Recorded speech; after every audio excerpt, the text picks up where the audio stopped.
CSK versus RCB இது ரைவல்ரியா அப்படின்னு கேட்டால் சிஎஸ்கே ஃபேன்ஸ் 21-13ங்கிறதெல்லாம் ஒரு ரைவல்ரியா அப்படிம்பாங்க. இதே ஆர்சிபி ஃபேன்ஸ்கிட்ட கேட்டால் கடைசி 2 வருஷம் நீங்கள் என்னப்பா ஜெயிச்சிங்க அப்படின்னு கேட்பாங்க. ஸோ சிஎஸ்கே வர்சஸ் ஆர்சிபி உண்மையாலுமே ரைவல்ரி தானா? இந்த சிஎஸ்கே வர்சஸ் ஆர்சிபி ரைவல்ரி எப்போ ஆரம்பிச்சிது அப்படிங்கிறத பற்றி தெரிஞ்சுக்கணுன்னா கொஞ்சம் பின்னாடி போய் தான் பார்க்கணும். என்னை பொறுத்த வரைக்கும் 2018 தான் இந்த ஆர்சிபி வர்சஸ் சிஎஸ்கே மேட்சஸ்க்கு ஹைப்பு ஸ்டார்ட் ஆச்சு அப்படின்னு சொல்லுவேன். ஏன்னு கேட்டிங்கன்னா 2016 வந்து ஒரு break through season for RCB. ஆனால் 2016-17 வந்து சிஎஸ்கே வந்து சஸ்பெண்ட் ஆகிட்டாங்க. 2018 தான் வர்றாங்க. அந்த டைமில் பார்த்தீங்கன்னா விராட் கோலிக்கு வந்து இந்தியன் கேப்டன்ஷிப் போயிடுது தோனிக்கிட்ட இருந்து 2017. அப்புறம் விராட் கோலியோட ஃபேன் பேஸே எச்சாயிருது. ஸோ கிட்டத்தட்ட ஒரு ஐகானிக் ஸ்ட்ரெச்சருக்கு அப்போவே போயிட்டார். ஸோ 2018 சிஎஸ்கே வர்சஸ் ஆர்சிபி மேட்ச்சுக்குன்னு ஒரு ஹைப் கிரியேட் ஆயிடுது. என்ன தான் சிஎஸ்கே ஒன் சைடாக நிறையா மேட்ச் ஜெயிச்சிருந்தாலும் எப்படி 18 வருஷமாக ஆர்சிபியை விராட் கோலி தனி மனிதனாக கேரி பண்ணிட்டு போகிறாரோ அதே மாதிரி சிஎஸ்கே வர்சஸ் ஆர்சிபி ரைவல்ரியை இத்தனை வருஷமாக ஒரே ஒரு ஆள் தான் கேரி பண்ணிட்டு வந்திருக்காரு, நன் அதர் தென் விராட் கோலி.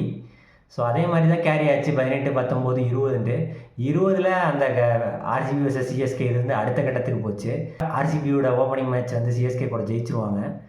அதுக்கப்புறம் பார்த்திங்கன்னா the entrance of lockdown cricket fans பாட்டெல்லாம் போட்டாங்க, கண்ணன் தேவன் டீ குடி சிஎஸ்கே புடின்ட்டு. ஆனால் கடைசியில் ஆர்சிபியே புடின்னு பிடிச்சி விட்டாங்கன்னு நினைக்கிறேன். கடைசி 2-3 மேட்ச் ஒழுங்காக பெர்ஃபார்ம் பண்ணாமல் டாப் 2 ஸ்பாட்டை லூஸ் பண்ணி எலிமினேட்டரோட வெளியே வந்துடுவாங்க. அந்த சீசன் தான் சிஎஸ்கே ஃபஸ்ட்டு பிளே ஆஃப் போக மாட்டாங்க. ஸோ அந்த ஆர்சிபி வர்சஸ் சிஎஸ்கே திங் வந்து அடுத்த கட்டத்துக்கு 2020 மூவ் ஆச்சு. அதுக்கப்புறம் it was one man show தான். விராட் கோலி மட்டும்தான் 2021, 22, 23 it was dominated by CSK. ஆனாலும் வருஷம் ஹைப் இருந்துகிட்டே இருக்கும். Not really RCB versus CSK, it was Virat Kohli versus Dhoni அப்படின்னு கூட சொல்லலாம். அவங்க 2 பேர்த்தோட இதனால ஒரு ஹைப் இருந்துகிட்டே இருக்கும். 2024 ஆர்சிபிக்கு ஒரு ஹைப் எச்சாகவே இருந்துச்சு. ஏன்னு கேட்டிங்கன்னா 17வது வருஷம், டிவிலியர்ஸோட நம்பர் வேறு 17. ஸோ 17 இஸ் த சீசன் அப்படின்ட்டு ரொம்ப ஒரு ஹை எக்ஸ்பெக்டேஷன்ஸோட ஆர்சிபி வந்தாங்க. First opening match of CSK கூட தோற்றுருவாங்க. ஆக்சுவலாக அந்த ஃபஸ்ட் ஆஃப் ஆஃப் த சீசனே வந்து ஒரு மோசமாக தான் போகும். பட் அதுக்கப்புறம் ஒரு கம்பேக் ஆஃப் தி ஏஜஸ் கொடுத்தாங்க, சரியான கம்பேக்கு. 5 மேட்ச் ஜெயிச்சு விர்ச்சுவல் குவார்டர் ஃபைனல் சிஎஸ்கே கூட மோதுவாங்க. சிஎஸ்கேவும் அப்படி இந்த மேட்ச் வந்து தோற்றாலும் கொஞ்சம் ரன்னு கம்மியாக தோற்றா உள்ளே போயிடலாம் அப்படின்னு இருப்பாங்க. அந்த மேட்ச் பார்த்திங்கன்னா லாஸ்ட் ஓவர் வந்து தோனி ஃபஸ்ட்டு பால் 6 போகும். ஓகே சிஎஸ்கே ஜெயிக்க போகிறாங்கடா அப்படின்னு நினச்சேன். அந்த பால் வெளியே போயிடும். So God has other ideas. பாலை மாற்றிடுவாங்க, மேட்ச் மாறிடும். யாஸ் தயால் டிஃபெண்ட் பண்ணிடுவார். ஆர்சிபி ஜெயிச்சு பிளே ஆஃப் போயிடுவாங்க அந்த சீசன். அந்த மேட்ச் வந்து very high intensity match. On the field மட்டும் கிடையாது, ஆஃப் த ஃபீல்ட்லேயும் நிறையா நடந்துச்சு. ஸோ ஆர்சிபி அந்த சீசன் பிளே ஆஃப் குவாலிஃபை ஆயிடுவாங்க. பட் அந்த சீசனை டைட்டில் அடிக்க முடியாது. அதுக்கப்புறம் தான் 18வது சீசன் வந்துச்சு. So 18 is the season for RCB அப்படின்னு வந்தாங்க. சும்மா அந்த டைம் சொல்லாமல் நல்ல டீமோடு வந்தாங்க. ஸோ ஸ்ட்ராங் டீம் வாந்த டைட்டில். அதுக்கேற்ற மாதிரி சிஎஸ்கே பார்த்திங்கன்னா பாட்டமில் முடித்தாங்க, 10வது பிளேஸு. விளாண்ட 2 மேட்ச்சு சிஎஸ்கே கூட ஜெயிச்சிட்டாங்க. ஸோ அந்த ரைவரி அடுத்த கட்டத்துக்கு மூவ் ஆகிட்டுருக்கு. ஸோ இத்தனை வருஷத்தில் சிஎஸ்கே வர்சஸ் ஆர்சிபி விளாண்ட மேட்சஸில் ரொம்ப த்ரில்லிங்காக போன மேட்ச்சு. ஏதாவது ஒரு சீசன் வந்து ஆர்சிபியோ இல்லை சிஎஸ்கேவோ கண்டினியூவாக இன்னொரு டீமை டாமினேட் பண்ணாங்க அப்படிங்கிறத எப்படி நடந்துச்சுன்னு பார்க்கலாம். 2009 பார்த்திங்கன்னா சவுத் ஆஃப்ரிக்காவில் நடந்துச்சு ஐபிஎல். அப்போ வந்து செமிஃபைனலில் சிஎஸ்கேவை தோக்கடிச்சு தான் ஆர்சிபி ஃபைனலுக்குள்ளே போனாங்க. பட் அன்ஃபார்ச்சுனேட்லி ஃபைனல் தோற்றுருவாங்க. 2011 சிஎஸ்கே ஆர்சிபியும் 4 டைம் மோதுவாங்க. அந்த 4 டைமில் சிஎஸ்கே 3 டைம் ஜெயிச்சிருவாங்க, இன்க்ளூடிங் த ஃபைனல். ஸோ ஜெயிச்சு back to back title CSK ஜெயிப்பாங்க. 2012 ஒரு சரியான த்ரில்லர் மேட்ச் போச்சு. அதை யாருனாலையும் மறக்க முடியாது. 43 ரன் அடிக்கணும் 2 ஓவருக்கு. டேனியல் விட்டோரி பாலை தூக்கி விராட் கோலி கையில் கொடுத்துருவார். ஆல்பி மோர்க்கலோட மெய்ஹாம் அன்றைக்கி தான் பார்த்தோம்.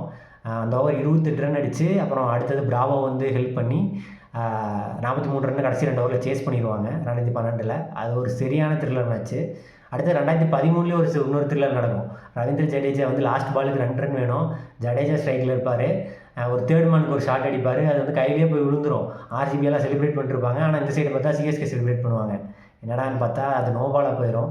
ஸோ சிஎஸ்கே அந்த மேட்ச்சை ஜெயிச்சிருவாங்க. அதுக்கப்புறம் 2015 CSK completely dominated RCB. 2 league match, ஒரு பிளே ஆஃப் மேட்ச்சு. அந்த சீசன் நடந்த 3 மேட்ச்சுமே ஆர்சிபியை தோக்கடிச்சிருவாங்க.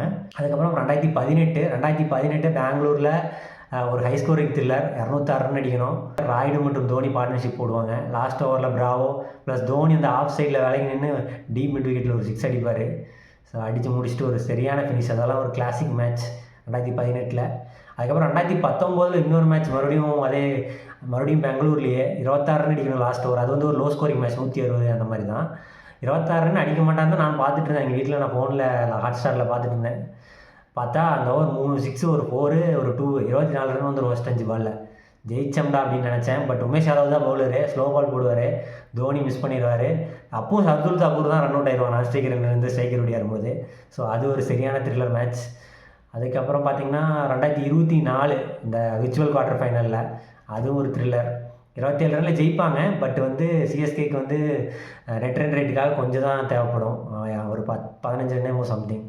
ஸோ அது ஒரு சரியான த்ரில்லர். அதுக்கப்புறம் லாஸ்ட் இயர் நடந்த பெங்களூரில் நடந்த மேட்ச், அது ஒரு 200+. சேசிங் கிட்டத்தட்ட போயிட்டாங்க. லாஸ்ட் ஓவர் 4 ரன் அடிக்கணும், தூபேனால் அடிக்க முடியாது, 2 ரனில் ஜெயித்தாங்க ஆர்சிபி. ஸோ இதெல்லாம் தான் வந்து some interesting matches throughout RCB vs CSK. RCB last year 2 மேட்ச்சுமே சிஎஸ்கேவை தோக்கடிச்சு ஃபார் த ஃபர்ஸ்ட் டைம் சீசனில் 2 மேட்ச் சிஎஸ்கேவை தோக்கடிக்கிறாங்க. மேக்ஸிமம் பார்த்தீங்கன்னா சிஎஸ்கே vs ஆர்சிபி த்ரில்லர்ஸ் எல்லாமே பெங்களூரில் தான் நடந்திருக்கு. பார்ப்போம் இந்த வருஷம் ஒரு த்ரில்லர் நடக்குமான்ட்டு. நீங்கள் இந்த வருஷம் யார் ஜெயிப்பாங்கன்னு நினைக்கிறீங்கன்ட்டு கமெண்ட் பண்ணுங்கள்.